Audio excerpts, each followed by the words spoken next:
saluran YouTube podcast kami. Pada episode kali ini, kita akan membahas topik yang sangat penting bagi banyak orang, yaitu investasi untuk rumah pertama, panduan pemula dalam membangun kekayaan dan mewujudkan impian Anda. Membahas tentang rumah adalah sesuatu yang diimpikan oleh banyak orang. Namun, melihat bahwa harga rumah, khususnya di wilayah Jakarta dan sekitarnya, sangat tinggi, tentu membuat kita kesulitan untuk mewujudkan rumah pertama. Terlebih lagi sebelumnya, ada pernyataan yang cukup kontroversial dari Menteri BUMN Pak Erick Thohir yang menyebutkan ada sekitar 81 juta milenial tidak memiliki rumah. Menurutnya, para milenial tersebut lebih mementingkan gaya hidup ketimbang menyisihkan sebagian penghasilannya untuk membeli rumah. Alhasil, memiliki rumah bukan prioritas utama bagi milenial. Sementara itu, berdasarkan berita dari CNBC Indonesia, persoalan kenaikan harga rumah yang terus berlangsung dari tahun ke tahun memunculkan kekhawatiran sehingga berkembang istilah Millennial Generation Homeless. Istilah ini berarti fenomena anak muda tak mampu membeli rumah gara-gara harganya selangit. Oleh karena itu, bagi banyak orang, memiliki rumah pertama adalah impian seumur hidup. Ini bukan hanya tempat tinggal yang nyaman, tetapi juga merupakan salah satu investasi terbesar dalam hidup Anda. Di podcast ini, kami akan membahas cara-cara memulai perjalanan investasi Anda menuju rumah pertama. Segmen pertama, pentingnya investasi. Pertama-tama, mari kita bicarakan mengapa investasi itu penting. Kenapa Anda harus berinvestasi untuk membeli rumah pertama Anda? Jawabannya cukup sederhana, yaitu waktu. Dengan berinvestasi, Anda dapat mengumpulkan kekayaan lebih cepat daripada hanya menabung uang di bank. Pentingnya investasi dalam konteks membeli rumah pertama sangat signifikan. Investasi adalah salah satu cara yang paling efektif untuk mengumpulkan kekayaan Anda. Dan ada beberapa alasan mengapa ini begitu penting. Pertama, meningkatkan kekayaan. Investasi memungkinkan Anda untuk mengalokasikan uang Anda ke dalam instrumen keuangan yang memiliki potensi pertumbuhan nilai. Ini berarti uang Anda dapat berkembang seiring berjalannya waktu yang dapat membantu Anda mencapai tujuan keuangan seperti membeli rumah pertama. Kedua, melawan inflasi. Inflasi adalah peningkatan harga barang dan jasa dari waktu ke waktu. Jika Anda hanya menabung uang Anda di bank tanpa berinvestasi, nilai uang Anda akan tergerus oleh inflasi. Investasi seperti saham atau properti sering menghasilkan imbal hasil yang lebih tinggi daripada tingkat inflasi yang membantu Anda menjaga daya beli uang Anda. Ketiga, penghasilan pasif. Beberapa jenis investasi seperti dividen dari saham atau pendapatan sewa dari properti dapat menghasilkan pendapatan pasif yang akan Anda gunakan untuk membantu membayar cicilan rumah atau biaya lainnya. Keempat, cicilan lebih rendah. Dengan menginvestasikan uang Anda dan membiarkan keuntungan tumbuh, Anda dapat memiliki lebih banyak uang untuk membayar uang muka rumah pertama Anda. Ini bisa mengurangi jumlah uang muka yang Anda butuhkan dan sebagai akibatnya mengurangi cicilan bulanan Anda. Kelima, diversifikasi portofolio. Investasi memungkinkan Anda untuk memiliki berbagai jenis aset dalam portofolio Anda. Ini membantu mengurangi risiko karena jika satu investasi tidak berjalan baik, yang lain mungkin akan mengimbanginya. Keenam, pencapaian impian keuangan. Investasi adalah alat yang kuat untuk mencapai impian keuangan, seperti memiliki rumah pertama. Dengan rencana investasi yang baik, Anda dapat mengalokasikan sumber daya ke tempat yang tepat, sehingga Anda dapat mencapai tujuan keuangan Anda lebih cepat. Ketujuh, pensiun dan keamanan finansial.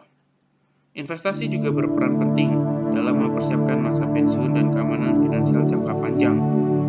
Dengan berinvestasi secara teratur, Anda dapat membangun dana pensiun yang kuat dan menghindari bergantung pada uang pensiun atau dana sosial saja. Penting untuk diingat bahwa investasi memiliki risiko dan penting untuk melakukan penelitian dan perencanaan yang baik sebelum memutuskan jenis investasi yang sesuai untuk Anda. Konsultasikan dengan seorang penasihat keuangan atau ahli keuangan jika Anda merasa perlu. Namun, Dengan pemahaman yang baik tentang investasi, Anda dapat memanfaatkannya untuk mencapai impian memiliki rumah pertama dan mencapai tujuan keuangan Anda. Jadi, apa yang bisa Anda investasikan? Ada berbagai pilihan investasi seperti saham, obligasi, properti, dan reksadana. Tapi di episode ini kita akan berfokus pada investasi yang dapat membantu Anda mencapai impian rumah pertama Anda. Segmen kedua, menyusun rencana keuangan. Langkah pertama dalam memulai perjalanan investasi adalah menyusun rencana keuangan yang baik. Anda perlu tahu berapa banyak uang yang Anda butuhkan untuk membeli rumah pertama Anda dan berapa lama Anda ingin mencapainya. Dengan rencana yang baik, Anda dapat menghitung berapa banyak yang perlu Anda investasikan setiap bulan. Menyusun rencana keuangan adalah langkah penting dalam mencapai tujuan keuangan Anda, termasuk tujuan seperti membeli rumah pertama. Rencana keuangan membantu Anda mengatur pendapatan, pengeluaran, dan investasi Anda agar sesuai dengan tujuan keuangan Anda. Berikut adalah beberapa langkah penting dalam menyusun rencana keuangan. Pertama, identifikasi tujuan keuangan Anda. Langkah pertama adalah mengidentifikasi tujuan keuangan Anda dengan jelas. Dalam konteks ini, tujuan utama Anda adalah membeli rumah pertama. Tetapi, Anda juga mungkin memiliki tujuan keuangan lainnya, seperti pensiun atau pendidikan anak. Menetapkan tujuan-tujuan ini akan membantu Anda merencanakan dengan lebih fokus. Kedua, evaluasi keuangan Anda saat ini. Anda perlu memiliki pemahaman yang baik tentang kondisi keuangan Anda saat ini. Ini termasuk menghitung total pendapatan Anda, seperti gaji, penghasilan tambahan, dan lainnya, serta total pengeluaran Anda, seperti biaya hidup, tagihan, cicilan utang, dan lainnya. Anda juga perlu mengidentifikasi semua aset dan utang Anda. Ketiga, tentukan anggaran bulanan. Setelah Anda memahami keuangan Anda saat ini, susun anggaran bulanan. Ini adalah daftar semua pendapatan dan pengeluaran bulanan Anda. Tujuannya adalah untuk memastikan bahwa Anda memiliki cukup uang yang tersedia untuk menabung atau berinvestasi untuk membeli rumah pertama Anda. Keempat, hitung uang muka yang diperlukan. Anda perlu menentukan berapa banyak uang muka yang diperlukan untuk membeli rumah pertama Anda. Ini adalah persentase dari harga rumah yang harus Anda bayar di muka. Semakin besar uang muka Anda, semakin kecil cicilan bulanan Anda. Kelima, pilih jenis investasi. Setelah Anda mengetahui berapa banyak uang muka yang Anda perlukan, pertimbangkan jenis investasi yang cocok untuk mencapai tujuan Anda.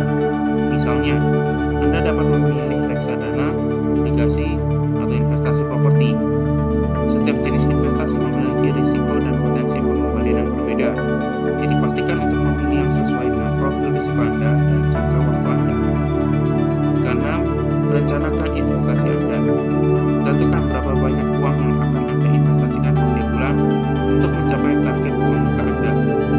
Ini bisa melibatkan mengalokasikan sebagian dari penghasilan bulanan Anda dengan untuk berinvestasi atau mengevaluasi pengeluaran Anda untuk menemukan cara mengalokasikan lebih banyak uang untuk investasi. Ketujuh, perbarui rencana Anda secara berkala. Rencana keuangan Anda tidak boleh menjadi dokumen tetap.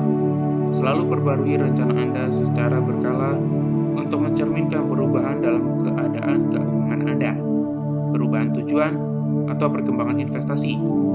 Ini akan membantu Anda tetap berada di jalur menuju pembelian rumah pertama Anda.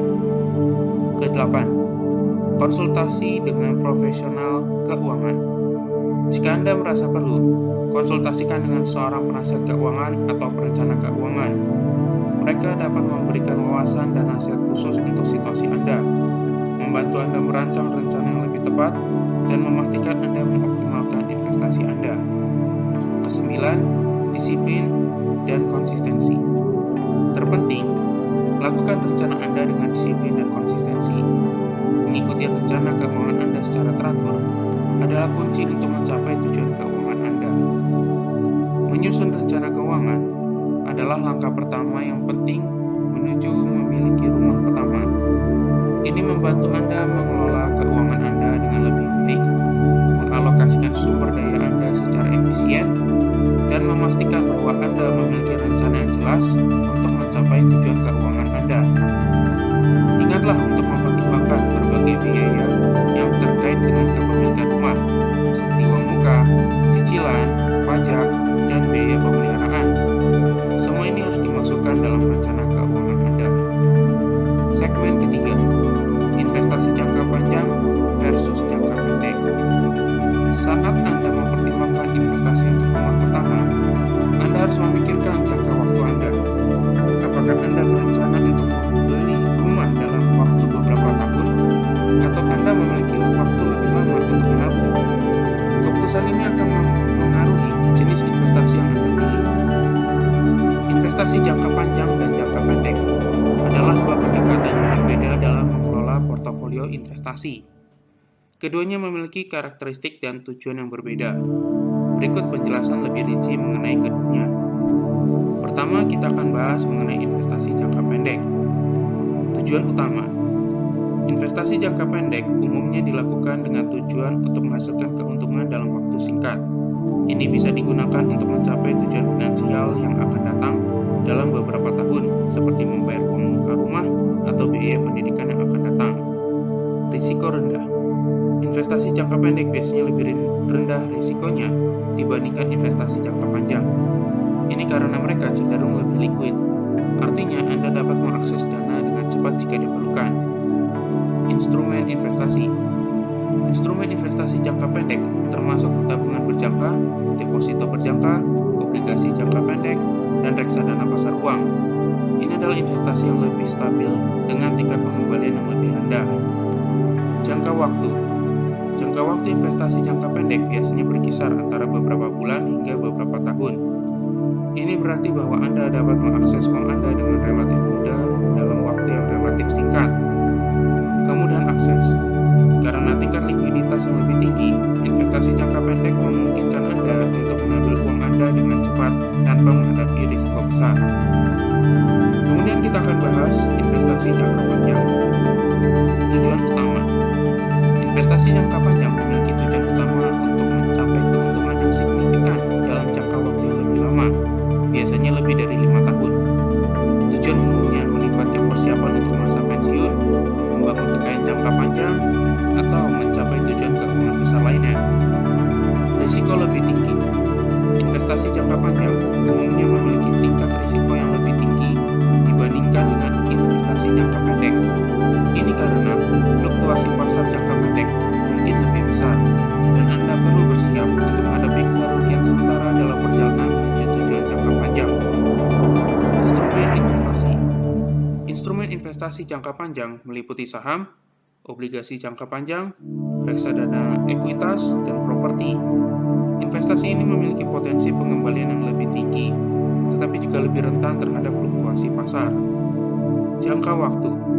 Jangka waktu investasi jangka panjang bisa bertahun-tahun atau bahkan dekade. Ini memungkinkan waktu bagi investasi Anda untuk tumbuh dengan potensi imbal hasil yang lebih besar. Kendala likuiditas. Investasi jangka panjang biasanya kurang liquid dibandingkan investasi jangka pendek. Ini berarti Anda mungkin tidak dapat mengakses dana Anda dengan mudah tanpa menanggung kerugian yang signifikan jika Anda membutuhkannya dalam waktu singkat. Pilihan antara investasi jangka panjang dan jangka pendek akan sangat tergantung pada tujuan keuangan Anda, toleransi risiko, dan rencana keuangan pribadi Anda. Beberapa orang memilih untuk mencampur keduanya dalam portofolio mereka untuk mencapai keseimbangan antara keamanan dan pertumbuhan. Penting untuk memahami karakteristik masing-masing jenis investasi dan berbicara dengan seorang penasihat keuangan jika Anda tidak yakin mana yang sesuai untuk Anda. Jika Anda ingin membeli rumah dalam waktu singkat, Anda mungkin lebih suka investasi yang lebih konservatif, seperti reksadana pendapatan tetap. Namun jika Anda memiliki waktu lebih lama, Anda bisa mempertimbangkan investasi yang lebih berisiko dengan potensi imbal hasil yang lebih tinggi seperti saham. Segmen keempat, diversifikasi portofolio. Penting untuk diingat bahwa diversifikasi portofolio adalah kunci dalam investasi. Jangan menaruh semua telur Anda dalam satu keranjang. Diversifikasi dapat membantu mengurangi risiko dan meningkatkan peluang keberhasilan. Diversifikasi portofolio adalah strategi yang digunakan oleh investor untuk mengurangi risiko investasi dengan mengalokasikan dana mereka ke berbagai jenis aset atau instrumen keuangan. Prinsip dasar di balik diversifikasi adalah bahwa dengan memiliki berbagai macam investasi, risiko yang terkait dengan salah satu aset atau sektor tertentu dapat dikurangi, sehingga menghasilkan portofolio yang lebih stabil dan seimbang. Berikut adalah beberapa poin penting tentang diversifikasi portofolio. Pertama, pengurangan risiko. Tujuan utama diversifikasi adalah mengurangi risiko.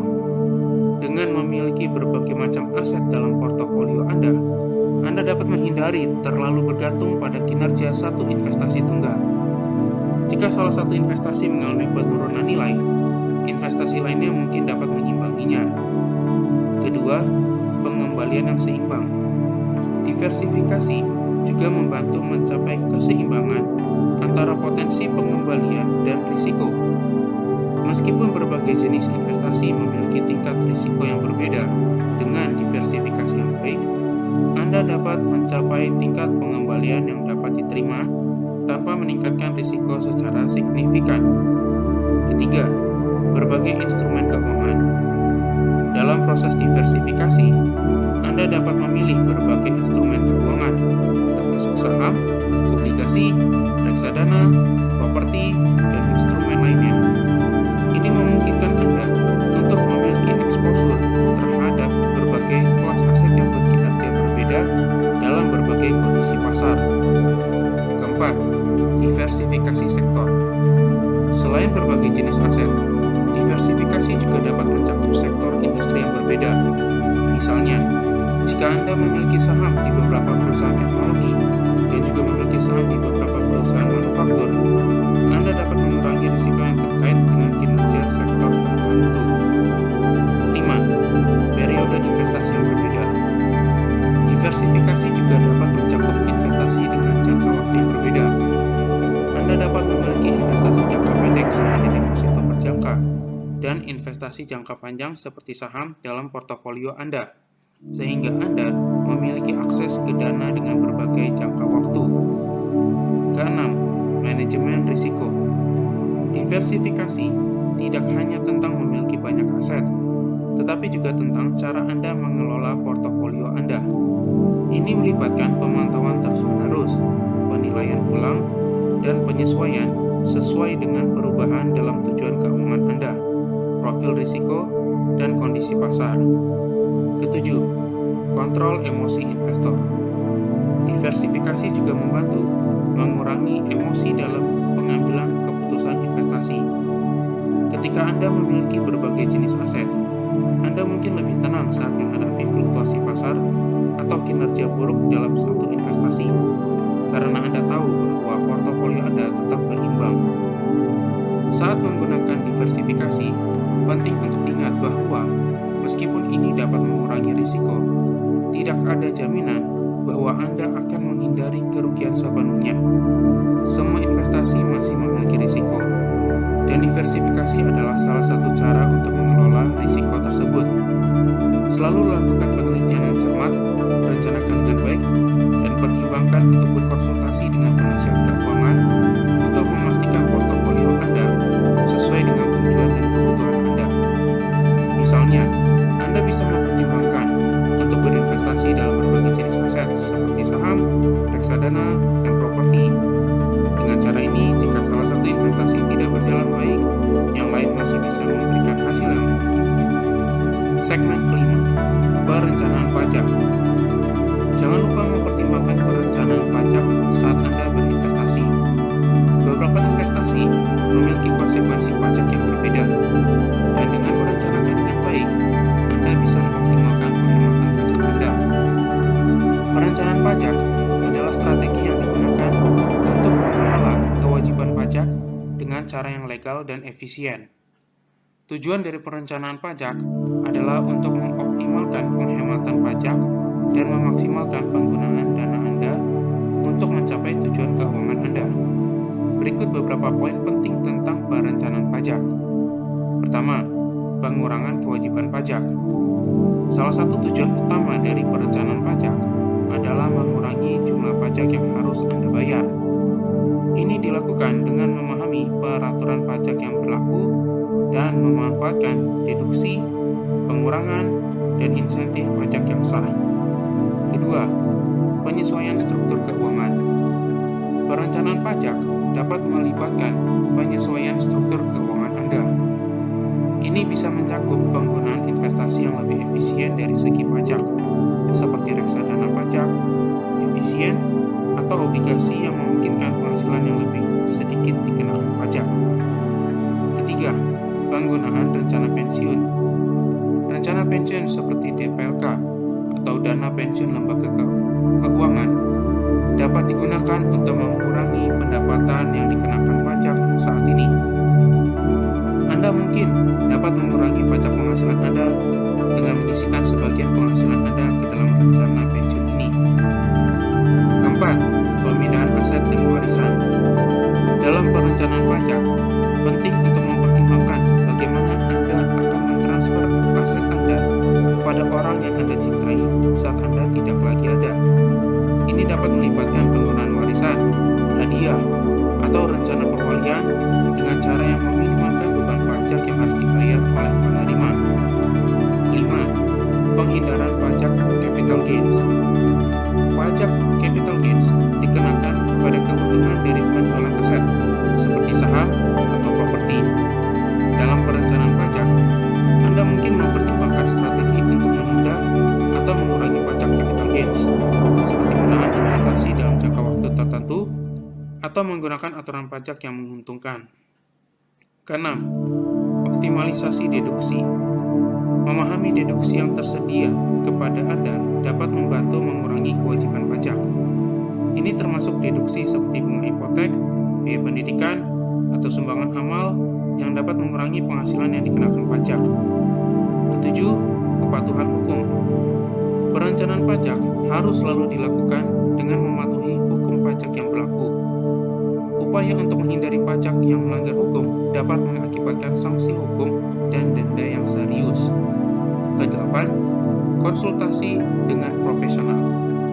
Karena pajak adalah subjek yang kompleks dan selalu berubah, seringkali bijaksana untuk berkonsultasi dengan seorang penasihat pajak atau akuntan yang berpengalaman. Mereka dapat membantu Anda merencanakan strategi perpajakan yang sesuai dengan situasi keuangan Anda. Perencanaan pajak adalah bagian penting dari manajemen keuangan yang baik. Ini memungkinkan Anda untuk memaksimalkan penggunaan dana Anda, mengurangi kewajiban pajak, dan mencapai tujuan keuangan Anda dengan lebih efisien. Namun perlu diingat bahwa perencanaan pajak harus selalu dilakukan dengan itikat baik dan sesuai dengan hukum yang berlaku. Ini juga bisa menjadi ide bagus untuk berkonsultasi dengan seorang penasihat keuangan atau perencana keuangan untuk mendapatkan saran khusus tentang bagaimana mengelola aset Anda dari sudut pandang pajak. Segmen ke-6, kesimpulan. Dalam menutup episode ini, mari kita ingatkan bahwa investasi adalah alat yang sangat kuat untuk mencapai impian Anda, termasuk memiliki rumah pertama Anda. Dengan menyusun rencana keuangan yang baik, berinvestasi secara bijak, dan mempertimbangkan berbagai faktor seperti jangka waktu dan diversifikasi, Anda dapat membangun kekayaan Anda sambil mencapai impian Anda. Terima kasih telah bergabung dengan kami di episode ini. Jangan lupa untuk berlangganan saluran kami dan memberitahu teman-teman Anda tentang podcast ini jika Anda menemukan informasi ini berguna. Kami akan kembali dengan episode berikutnya, tetapi sebelum itu, ingatlah untuk terus berinvestasi untuk mencapai impian rumah pertama Anda. Sampai jumpa.